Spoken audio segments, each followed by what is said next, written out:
पढ़ेगी कुछ और अल्लाह की वहदानियत की खबर देने वाला नबी पढ़ेगा कुछ और। ए आदम, तेरी उम्मत तुझे नबी माने और तू मेरे महबूब को नबी मान ले। सब आए,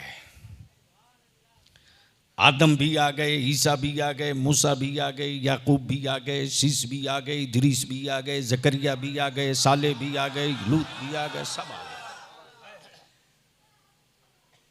इंसानी आबादी बस गई, काबे का वजूद हो गया। गांव खेड़ों में ला इलाहा इल्लल्लाह की सदाएं गूंजने लगी।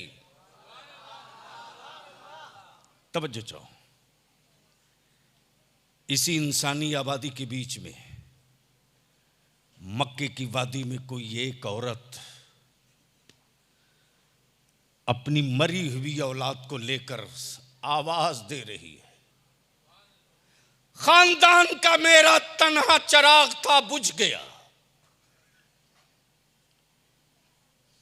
एक ही औलाद थी, साथ छोड़ दी, मेरे खानदान का दिया बुझ गया। है कोई जमीन पर मसीहा जो इस मरी हुई जिंदगी में हयात की रोशनी डाल दे। ये सदा पहुंच गई सैयदना ईसा रूहुल्लाह तक। जैसे ही सैयदना ईसा रूहुल्लाह तक खबर पहुंची, करीब आए, करीब आए, जोर से, जोर से,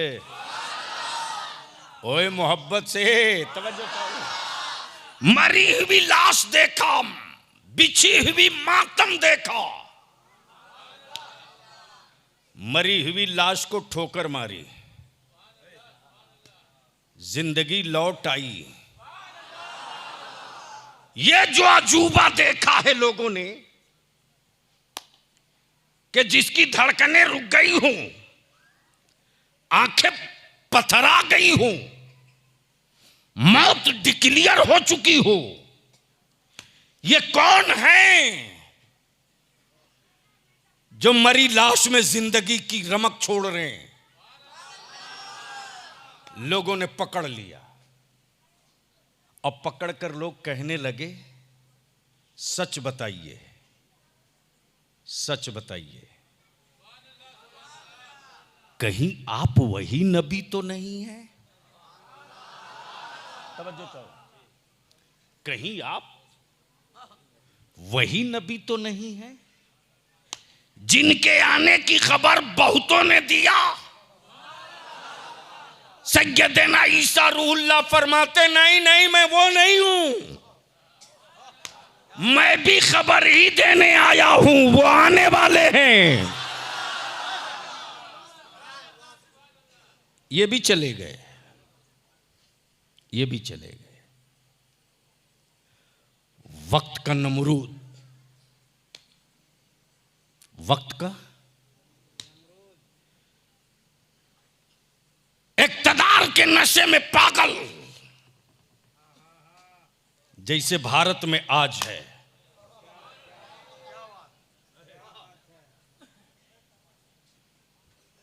जैसे भारत में बलिया भी कहता ये भारत है, भारत,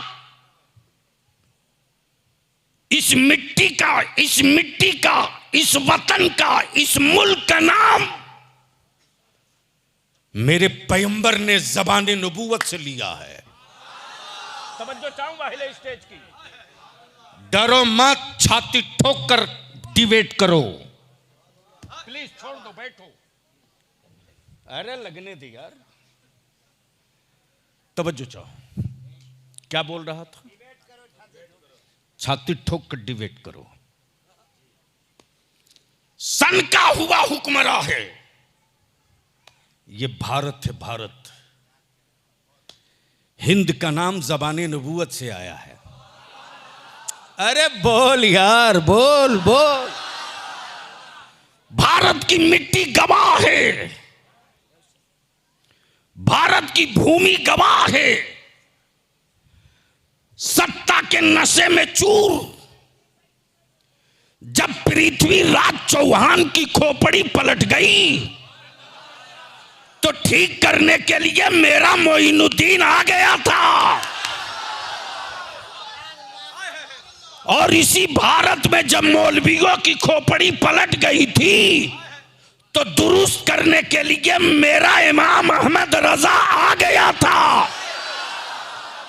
और इश्क का इनाम देखना हो, इसके रसूल की खैरात मिलनी देखनी हो तो तुर्की में मत देख, मिस्र में मत देख, बुजाबी में मत देख, दुबई में मत देख, कोयत में मत देख। इसके रसूल का इनाम भारत में देख, जिस इमाम अहमद रजा ने नबी की अजमत के लिए, रसूल की शौकत के लिए, मुस्तफा की रिफात के लिए किताबें लिखी, मुनाजरा किया, बहस किया। देख इश्क का इनाम देख कि मुल्क चाहे जो हो, मसला के इमाम अहमद रजा का है।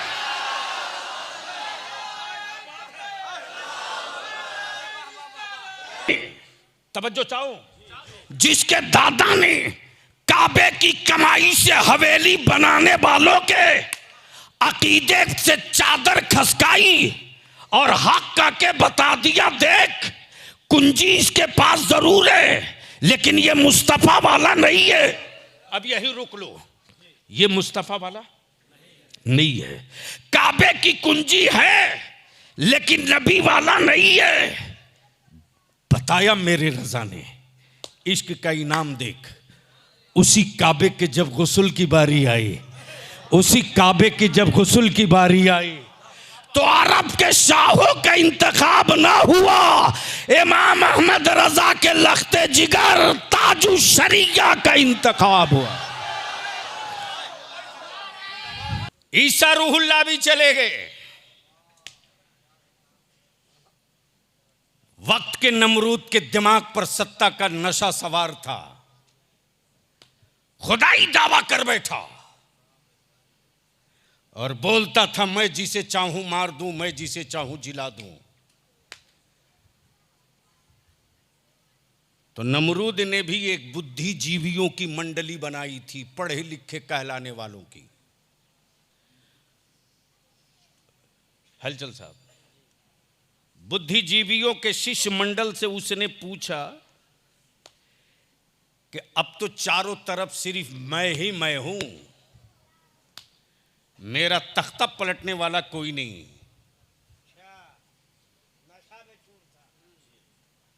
इसी बीच में उसी बुद्धिजीवियों की इंटेलेक्चुअल के दानिश्वरों की टीम से एक खड़ा हुआ, बोला माफ करना, सितारों की चाल बता रही है कि तेरा तख्ता पलटने वाला आ गया है।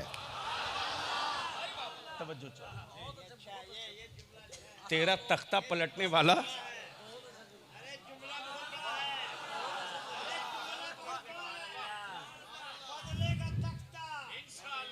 जोर से जोर से जोर से, तख्ता पलटने वाला आ गया। बोल पड़ा नमरूद के कत्ल करा दूंगा, कहा तुझसे नहीं होगा।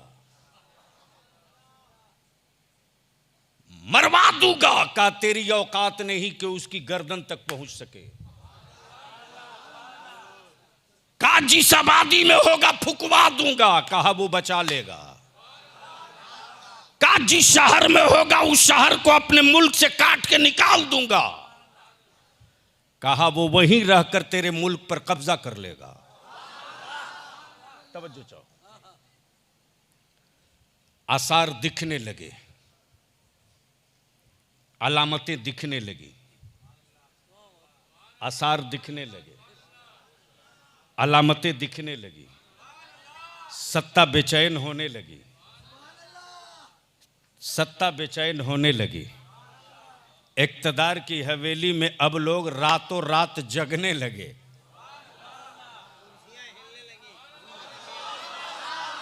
जोर से जोर से जोर। बेचैनियां बढ़ने लगी जब तक निशानी खुल के आ गई। सनका हुआ हुक्मरा बोल पड़ा, ए इब्राहिम आ तो गए हो, कुछ बोलना मत। खलीलुल्लाह ने मुस्कुरा के कहा, तू मुझे चुप कराएगा? तू मुझे चुप कराएगा? संभाल सकते हो तो संभाल लो। कई 100 पेज की किताब मैं तुझको 2 जुमले में दे के जा रहा हूं। संभाल सकते हो, संभाल लो। संभाल सकते हो, लेकिन मेरा भारत भी क्या महान है साहब, जो माथा का चूल न संभाल सका वो यूपी संभाल रहा है।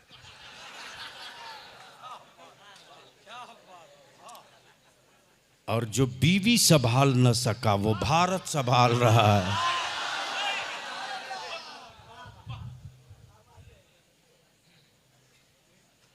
और बलियाबी को दिखाता डर पिजड़े का। अरे कायरो, चुप हैं, बुज़दिल नहीं है। चुप हैं, बुज़दिल नहीं है। तारीख का हिस्सा तो यही है कि हमने भारत बनाया है, बिगाड़ा नहीं है। जब हम थे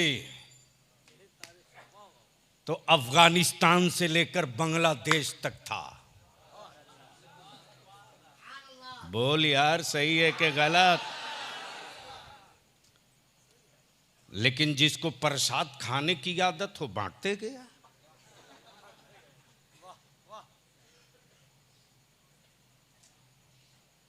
वक्त पलटेगा। बोल दो, बोल दो। वक्त पलटेगा। लेकिन मैं नहीं आया हूं, मेरे लोग नहीं आए हैं। शराब वही है, शीशी बदली जा रही है। जहर वही है, लेबल बदला जा रहा है।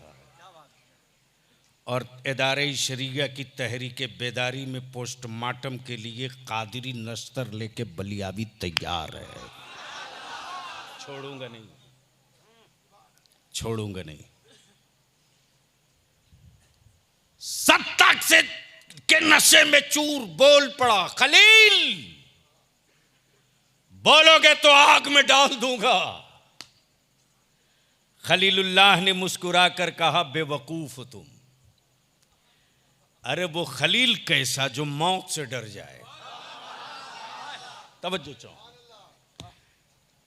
दोस्ती कुर्बानी मांगती है, दोस्ती कुर्बानी मांगती है। और रब ने मुझे खलीलुल्लाह कहा है, अल्लाह का दोस्त बनाया है। तो अपने रब के लिए खलील कुछ भी कर सकता है। आग सुलगा दी गई, सुलगा दी गई। शोले भड़कने लगे। आए हाय हाय हाय। तवज्जो चाहो, दिल लगाओ तो एक ऐसी खिड़की दिखाना चाहता हूं जहां बहुत सारे सवालों का जवाब मिल जाएगा। नमरूद ने जब आग जला दी तो मेढक